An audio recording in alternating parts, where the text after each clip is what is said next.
Good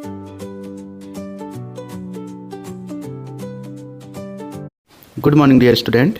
Today we are going to discuss the introductory part of solid state chemistry.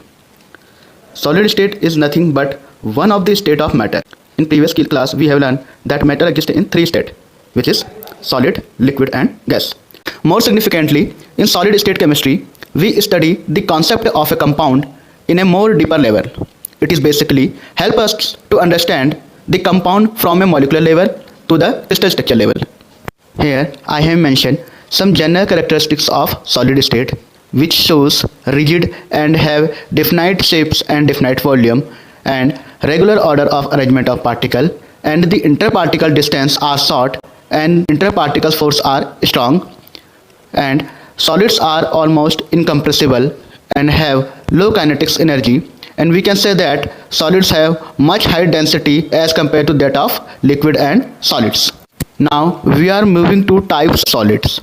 Based on the arrangement of constituent particles, solids are classified into two types. First one is crystalline solid and second one is amorphous solid. Crystalline solids are those that have a typical geometry.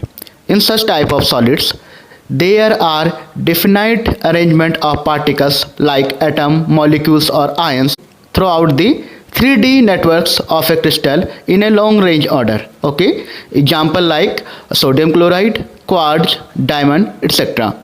Whereas amorphous solid is a solid which have a distorted structure. It lacks the well defined arrangement of basic unit found in a crystal.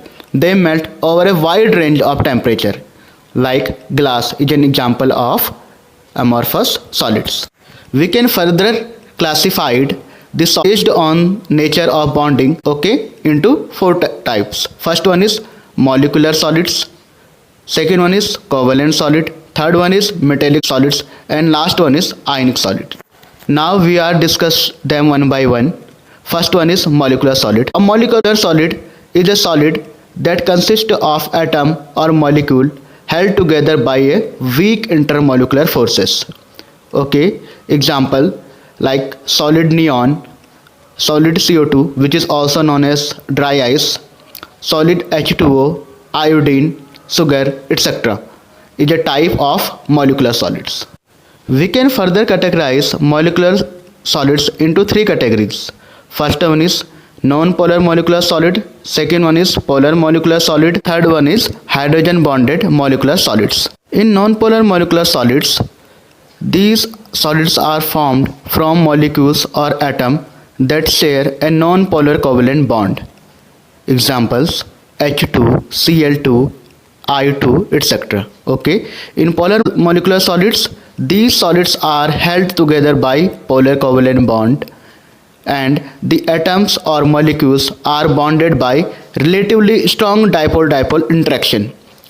We can see in the example of HCl, SO2, ammonia, etc. Third one is hydrogen bonded molecular solids. This solid contain polar covalent bond with hydrogen, fluorine, oxygen and nitrogen atom. In these solid, molecules are held together via strong hydrogen bonding like H2O.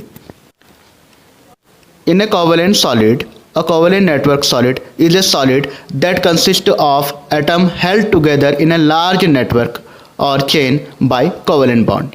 Okay, it is very hard, having high melting point and poor conductor of heat and electricity. Example including carbon in its form as diamond or graphite. Now last one is metallic solid. A metallic solid is a solid that consists of positive metal ion held together by a surrounding sea of electron, which is called metallic bonding. In metallic solids have the following properties, like it is very hard, having low to high melting point, and it is good conductor of heat and electricity. Example of metallic solids are iron, copper and silver. And last one is ionic solid. The solid that consists of cation and anion held together by electrostatic force of attraction, oppositely charged ion. It is brittle, high melting point, good conductors in aqueous solution or fused state, and it is shows high heat of fusion. Examples like NaCl, potassium nitrate, lithium fluoride, barium sulfate, etc.